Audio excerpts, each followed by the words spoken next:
കന്യാസ്ത്രീകളുടെ മോചനത്തിൽ കേന്ദ്ര സർക്കാരിന് നന്ദി പറഞ്ഞ ആർച്ച് ബിഷപ്പ് ജോസഫ് പാംപ്ലാനിയെ തള്ളി ഇരിഞ്ഞാലക്കുട രൂപത അധ്യക്ഷൻ മാർ പോളി കണ്ണൂക്കാടൻ. സീറോ മലബാർ സഭയുടെ നിലപാട് അധ്യക്ഷൻ വ്യക്തമാക്കിയിട്ടുണ്ട്. പാംപ്ലാനിയുടേത് വ്യക്തിപരമായ അഭിപ്രായമാകാമെന്നും മാർ പോളി കണ്ണൂക്കാടൻ വ്യക്തമാക്കി. സഭയ്ക്ക് നിലപാട് കക്ഷി രാഷ്ട്രീയത്തിനോട് ചേർന്ന് നിൽക്കുന്നതല്ല, വ്യക്തിപരമായ അഭിപ്രായങ്ങൾ സഭയുടെ അഭിപ്രായമല്ലെന്നും ഇരിഞ്ഞാലക്കുട രൂപത അധ്യക്ഷൻ പറഞ്ഞു. കേൾക്കാം. KCBCയുടെ നിലപാട് ക്ലിമിസ് പിതാവ് നിങ്ങളോട് സൂചിപ്പിച്ചിട്ടുണ്ട്. സീറോ മലബാർ സഭയുടെ നിലപാട് റാഫേൽ പിതാവും അറിയിച്ചിട്ടുണ്ട്. പിന്നെ ഓരോ വ്യക്തികൾ പറയുന്നതിനെക്കുറിച്ച് അനുകൂലിക്കാനോ പ്രതികൂലിക്കാനോ ഞാൻ തയ്യാറല്ല. ചിലപ്പോൾ സാന്ദർഭികമായിട്ട് പറയുന്ന കാര്യങ്ങൾ അത് കൊടുക്കുന്ന വ്യാഖ്യാനങ്ങളാകാം. അത് ഞാൻ അതിനെക്കുറിച്ച് പറയുന്നില്ല. കാരണം അത് കൃത്യമായിട്ട് KCBCയുടെ നിലപാട് ക്ലിമിസ് പിതാവ് സൂചിപ്പിച്ചിട്ടുണ്ട്. സീറോ മലബാർ സഭയുടെ നിലപാട് റാഫേൽ പിതാവും സൂചിപ്പിച്ചു. ജെയ്സൺ ചാമോളപ്പിൽ നൽകും വിശദാംശങ്ങൾ. ജെയ്സൺ, പാംപ്ലാനി ഇന്നലെ BJP സർക്കാരിനെ അടക്കം പുകഴ്ത്തിക്കൊണ്ട് തന്നെയാണ് അഭിപ്രായങ്ങൾ പറഞ്ഞത്. പക്ഷെ അത് വ്യക്തിപരമായ അഭിപ്രായം മാത്രമാണ്, സഭയുടെ അഭിപ്രായമായി അതിനെ കാണരുതെന്നല്ലേ ഇരിഞ്ഞാലക്കുട രൂപത അധ്യക്ഷൻ തെളിച്ചു പറയുന്നത്? റോഷ്നി, ഇപ്പോൾ ഞാൻ നിൽക്കുന്നത് ചാലക്കുടിയിലാണ്. ഇരിഞ്ഞാലക്കുട രൂപതയുടെ പ്രതിഷേധ പരിപാടികൾ ഇവിടെ ആരംഭിക്കുകയാണ്. വലിയ രീതിയിലുള്ള പ്രതിഷേധമാണ് കന്യാസ്ത്രീകളുമായി ബന്ധപ്പെട്ട വിഷയത്തിൽ രൂപത ഉയർന്നത്. ഇതിനിടയിലാണ് രൂപതയുടെ അധ്യക്ഷൻ തന്നെ രൂപതയുടെ അധ്യക്ഷൻ തന്നെ മാർ പോളി കണ്ണൂക്കാടൻ തന്നെ തങ്ങളുടെ നിലപാട് അതിവ്യക്തമായി തന്നെ പറയുന്നത്. പ്രധാനമായും കഴിഞ്ഞ ദിവസം പാംപ്ലാനി നടത്തിയ പ്രസ്താവന തികച്ചും വ്യക്തിപരമാണ്. അതിനുമപ്പുറത്തേക്ക് ഒരു സഭയുടെ പൊതു നിലപാട് എന്ന നിലയിൽ അതിന് കാണാൻ കഴിയില്ല. സീറോ മലബാർ സഭയുടെ നിലപാട്, സീറോ മലബാർ സഭയുടെ അധ്യക്ഷൻ CBCയുടെ നിലപാട് അതും അധ്യക്ഷൻ എന്ന് പറഞ്ഞിട്ടുണ്ട്. അതുകൊണ്ട് അത്തരത്തിലുള്ള വാദപ്രതിവാദങ്ങളിലേക്ക് അദ്ദേഹം കടക്കുന്നില്ല. ഏതായാലും അതിശക്തമായ പ്രതിഷേധ പരിപാടികളുമായി രംഗത്ത് തന്നെയാണ് ഇപ്പോൾ ഇരിഞ്ഞാലക്കുട രൂപതയിൽപ്പെട്ട മുഴുവൻ ദേവാലയങ്ങളിൽ ഇന്ന് സർക്കുലർ വായിക്കുന്ന സ്ഥിതിയുണ്ടായി. ഇപ്പോൾ ചാലക്കുടിയിൽ കാണാം. ചാലക്കുടിയിൽ വലിയ തോതിൽ ആത്മാരും സന്യാസരും ഒക്കെ എത്തിച്ചേർന്നിട്ടുണ്ട്. പ്രതിഷേധ പരിപാടികൾക്ക് നേതൃത്വം നൽകുകയാണ്. ഒരു കാര്യം ശ്രദ്ധിക്കേണ്ടതുണ്ട്. സംസ്ഥാനത്തെ ഇന്ന് സർക്കുലർ വായിച്ച ഏക രൂപത എന്നത് ഇരിഞ്ഞാലക്കുട രൂപത തന്നെയാണ്. ഇതിനു മുൻപ് തന്നെ പ്രതിഷേധ പരിപാടികൾ ഇന്ന് നടത്തുമെന്ന് പ്രഖ്യാപിച്ചിരുന്നു. ഇതിന്റെ അടിസ്ഥാനത്തിൽ 1-ം തീയതി തയ്യാറാക്കിയ സർക്കുലറാണ് ഇന്ന് ദേവാലയങ്ങളിൽ വായിച്ചത്. മാത്രമല്ല, കഴിഞ്ഞ ദിവസങ്ങളിൽ നടത്തിയ രാഷ്ട്രീയമായ അതിശക്തമായ അഭിപ്രായത്തിനും അപ്പുറത്തേക്ക് കേന്ദ്ര സർക്കാരിനെ വിമർശിച്ചതിനുള്ള കാരണം ഇന്ന് പോൾ കണ്ണൂക്കാരനോട് ചോദിച്ചപ്പോൾ അദ്ദേഹം പറഞ്ഞത് TT റെയിൽവേ ഉദ്യോഗസ്ഥൻ കേന്ദ്ര സർക്കാരിന്റെ ഉദ്യോഗസ്ഥനാണ്, അതുകൊണ്ടാണ് അത്തരമൊരു പ്രതികരണം നടത്തിയതായിരുന്നു. ഇത്തരത്തിൽ ഏറിയും കുറഞ്ഞും പ്രതിഷേധവും പ്രതികരണങ്ങളും നടത്തുന്നുണ്ട്. ഏതായാലും വലിയ തോതിലുള്ള ജനപങ്കാളിത്തം ഇപ്പോഴത്തെ പ്രതിഷേധ പരിപാടികൾക്കുണ്ട്. ഇപ്പോൾ ചാലക്കുടി ഫൊറോന പള്ളിയിൽ നിന്ന് അല്പസമയത്തിനകം തന്നെ പ്രതിഷേധ പരിപാടി ആരംഭിച്ച് ചാലക്കുടി ടൗണിലൂടെ കടന്ന് പൊതുസമ്മേളനവും സംഘടിപ്പിച്ചിട്ടുണ്ട്.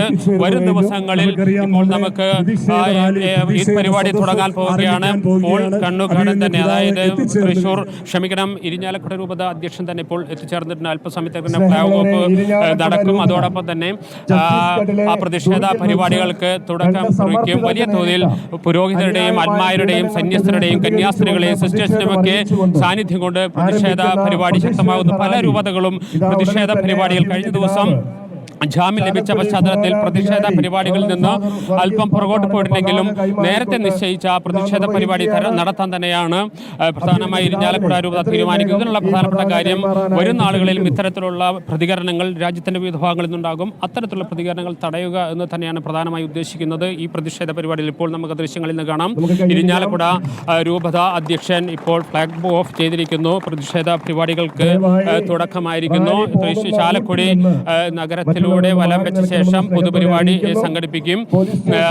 ഇന്ന് രാവിലെ വിവിധ പള്ളികളിൽ വായിച്ച സർക്കുലറിൽ അതിരൂക്ഷമായ വിമർശനം കേന്ദ്ര സർക്കാരിനും അതുപോലെ തന്നെ ഛത്തീസ്ഗഡ് സർക്കാരിനുമെതിരെ ഉണ്ടായിരുന്നു. അതോടൊപ്പം ക്രൈസ്തവ സഭ രാജ്യത്തിന് നൽകിയ സംഭാവനകൾ അത് മറന്നുകൊണ്ടുള്ള പല പ്രവർത്തനങ്ങളും ഈ രാജ്യത്തിന്റെ വിവിധ ഭാഗങ്ങളിൽ സംഭവിക്കുന്നു. അത്തരത്തിലൊന്നും ആവർത്തിക്കാൻ പാടില്ല. ക്രൈസ്തവരെ നിയന്ത്രിച്ചുകൊണ്ട് പൂർണ്ണമായും പിന്തിരിപ്പിക്കുക, സന്യാസ പ്രവർത്തനങ്ങളെ പിന്തിരിപ്പിക്കുക എന്ന ഉദ്ദേശം വെച്ചാണ് ഇത്തരം ഓരോ പ്രതിഷേധങ്ങൾ പല സ്ഥലങ്ങളിൽ നടക്കുന്നതെന്നാണ് പ്രധാനമായി ആരോപിച്ചത്. ഏതായാലും ഇരിഞ്ഞാലക്കുട രൂപത നടത്തുന്ന പ്രതിഷേധ പരിപാടികൾക്ക് തുടക്കമായിരിക്കുന്നു. വലിയ ജനപങ്കാളിത്തം സന്യാസികളുടെയും അതുപോലെ തന്നെ പുരോഹിതരുടെയും ആത്മാരുടെയും ഒക്കെ വലിയ പങ്കാളിത്തത്തോടുകൂടിയാണ് ഇപ്പോൾ പ്രതിഷേധ പരിപാടികൾ നടക്കുന്നത്. നമുക്ക്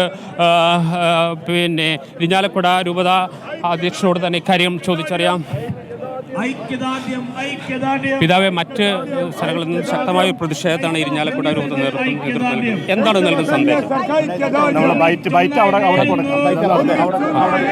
ബൈറ്റ് അപ്പുറത്ത് തരാമെന്നാ പറഞ്ഞത്. നേരത്തെ അദ്ദേഹം നമുക്ക് ബൈറ്റ് തന്നിരുന്നത്. കാരണം അല്പം വൈകിട്ടാണ് പ്രതിഷേധ പരിപാടികൾ ആരംഭിച്ചിരിക്കുന്നത്. അതുകൊണ്ട് തന്നെ ഇപ്പോൾ ആ വൈകിയത് കൊണ്ട് തന്നെ മഴ വരാനുള്ള സാധ്യതയ്ക്ക് മുൻകൂട്ടി കണ്ടുകൊണ്ടാണ് പെട്ടെന്ന് തന്നെ പ്രതിഷേധ പരിപാടികളിലേക്ക് കടക്കുന്നത്.